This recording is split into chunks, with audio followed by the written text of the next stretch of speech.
Bonjour la compagnie, donc bienvenue dans ma deuxième vidéo. Je vais vous expliquer comment commencer le système des enveloppes budgétaires. Donc dans un premier temps, pour vous pouvoir commencer les enveloppes budgétaires, vous devez catégoriser chaque dépense sur les 3 derniers mois qui viennent de s'écouler grâce à vos relevés de compte. Et vous devez donc inscrire chaque somme en faisant des catégories. Ensuite, vous devez calculer plus ou moins combien vous dépensez par mois par catégorie. Donc, c'est-à-dire que vous devez additionner toutes les dépenses des 3 derniers mois et diviser cette somme par 3 pour obtenir plus ou moins le budget moyen de dépenses que vous avez. Alors, pour cela, vous devez, dans un premier temps, identifier vos revenus. Alors, pour vous aider, je vous donne ici un exemple. Donc, moi, la fiche que j'utilise pour établir mes budgets prévisionnels. Donc, c'est une fiche de Natural Angel que j'utilise depuis mes débuts. Donc, depuis 1 an que je pratique cette méthode. Donc, pour définir donc, les revenus du foyer, qui est la première étape, vous pouvez diviser cette catégorie en 2 parties, c'est-à-dire en revenus fixes. Donc ici, en exemple, salaire 1, salaire 2 et également tout ce qui est les aides. Donc, c'est-à-dire, vous inscrirez dans cette catégorie tout ce qui est les aides niveau CAF ou CPAS, mutuelle, allocation familiale. Mais également, vous inscrivez dans cette catégorie si vous avez des revenus immobiliers. Mais ici, vous pouvez également reprendre tout ce qui serait des revenus occasionnels, c'est-à-dire des régularisations de factures ou bien des ventes que vous faites ou encore des cadeaux que vous pouvez recevoir. Alors, une fois que ceci est fait, donc vous notez tous les revenus que vous avez, donc toutes les sommes, voilà, vous faites le total de vos revenus. Donc, ceci, c'est votre catégorie A. Donc, moi, je les nomme A, B, C, D pour avoir plus facile pour faire mon calcul. Ensuite, quand ceci est fait, je passe à mon étape numéro 2, qui est à dire mes dépenses fixes ou crédits. Donc, mon étape B. Alors, cette étape, c'est les dépenses qui sont fixes. Donc, c'est-à-dire les dépenses où vous avez des paiements qui reviennent tous les mois avec un montant qui est connu et fixe. Donc, en exemple, votre loyer, les charges eau, gaz, électricité, vos différentes assurances ou bien des abonnements, téléphone, internet, bus ou autres. Mais également des remboursements de crédit. Vous pourriez également reprendre dans cette catégorie la cantine des enfants ou bien la garderie, mais également les impôts si vous avez un étalement de paiement ou un échelonnement. Mais voilà, dépenses fixes, retenez bien que c'est donc des paiements qui reviennent tous les mois avec un montant qui est fixe. Donc, une fois que vous avez fait ceci, donc que vous avez noté ce qui était prévu comme somme pour les catégories, donc vous faites votre total.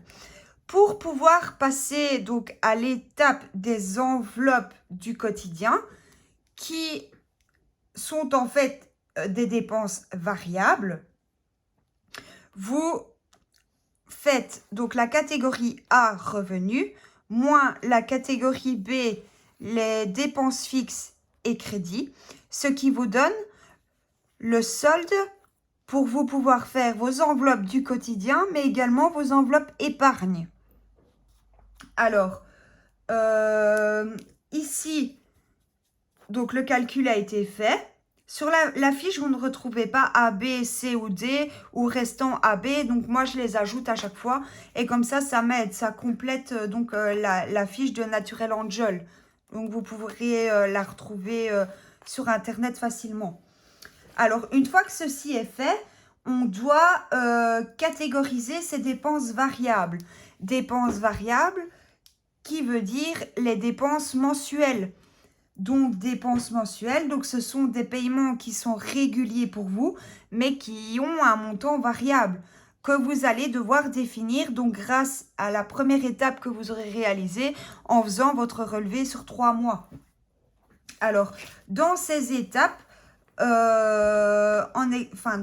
plutôt dans ces catégories-là, voilà, c'est propre à chacun. Chacun définit les postes de dépenses en fonction de vos des importances pour vous.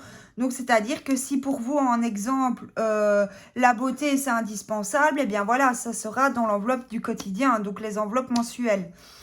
Ici, donc, vous avez les exemples de mes propres enveloppes à moi, donc alimentation, beauté, diverses, école, mon fils. Donc, pour moi, perso, loisirs, santé, shopping, restaurant, urgence, vapote. Voilà, ceci, ce sont mes enveloppes que l'on retrouve donc dans mon portefeuille et également dans mon carnet mensuel. Maintenant, pour d'autres, on peut également retrouver tout ce qui est entretien hygiène. Mais moi ici, ben voilà, entretien hygiène, c'est regroupé dans alimentation, courses en général.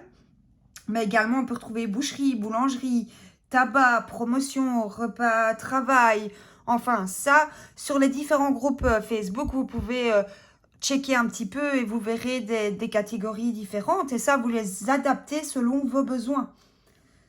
Alors, voilà. Donc ici, de nouveau, le même principe que pour la catégorie précédente. Donc, on fait le total des enveloppes du quotidien, qui est la catégorie C. Et donc, on fait le résultat AB, qui est de 1 538,24 € moins les 730 € que j'ai prévus pour mes enveloppes du quotidien. Donc, ce qui me fait un restant de 808 € pour mes enveloppes épargne. Alors,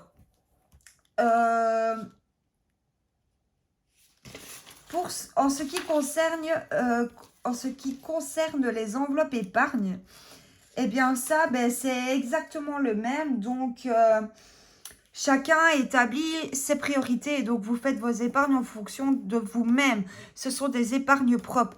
En exemple, moi, j'accorde une importance à mon fonds de secours et à mon enveloppe santé. Parce que voilà, on ne sait jamais ce qui peut arriver. Mais au niveau des enveloppes épargne, vous pouvez également les diviser en 3 catégories. Donc, c'est-à-dire en épargne à court terme, en épargne à moyen terme et en épargne à long terme.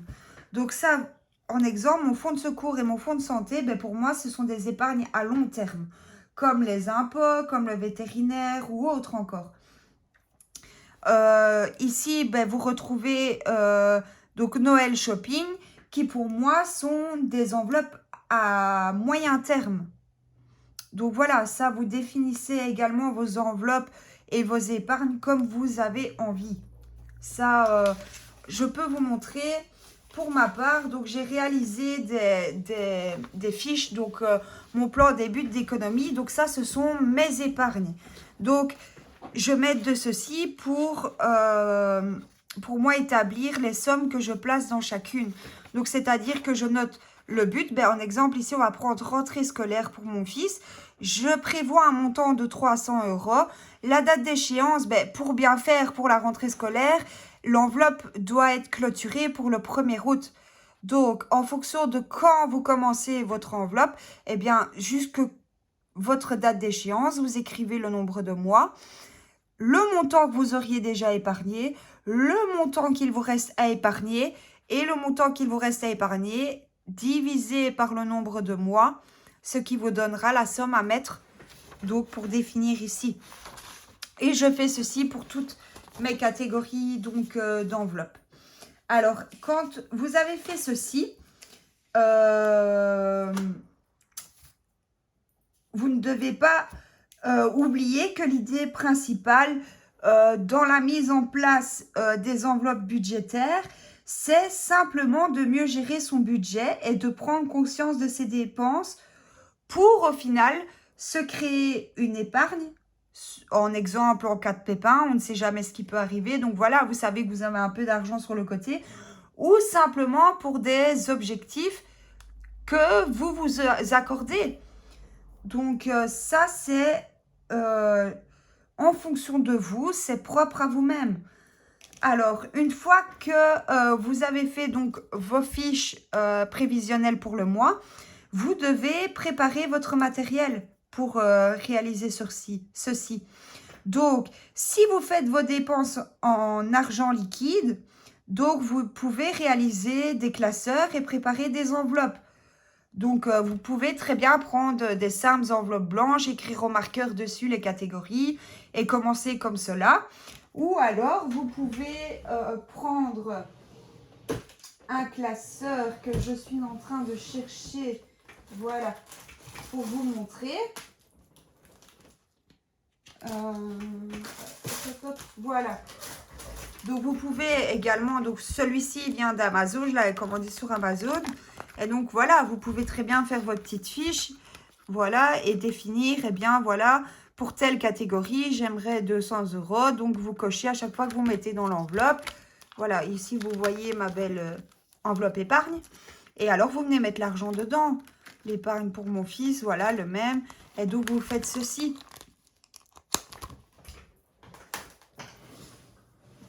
Maintenant, une autre possibilité également, c'est de faire vos enveloppes en carte bancaire. Donc, c'est-à-dire que vous notez tout sur un fichier Excel ou sur un fichier autre que vous utilisez.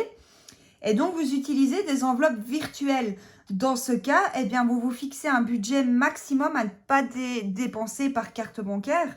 Mais voilà, pour certaines personnes, cette gestion est difficile. Moi, un exemple, je sais que si je ne payais que par carte bancaire, eh bien, ça serait pas possible. Parce que voilà, c'était mon addiction, c'était de faire trop de dépenses inutiles. Et suite à ma prise de conscience, ben, ça m'a permis de mettre de l'argent de côté et de pouvoir prévoir pour le futur. Mais voilà, ça c'est propre à chacun. Mais en exemple, par contre, j'utilise uniquement par carte bancaire pour mes catégories essence. Parce que voilà, à la pompe chez nous, ben, malheureusement, on n'a pas la chance d'avoir quelqu'un à guichet pour payer. Ou également, je mets sur un compte de l'argent en solde restant, en imprévu. Voilà, ça c'est vous qui devez définir en fonction de vos besoins. Et bien voilà, donc simplement ici je vous ai expliqué donc la méthode que j'ai réalisée pour commencer les enveloppes. Mais bien évidemment, elle est ajustable en fonction de vos besoins et vos souhaits. Et ce dont quoi vous êtes le plus à l'aise. Donc j'espère que cette vidéo pourra vous aider. Je vous dis à très bientôt et merci de m'avoir regardé.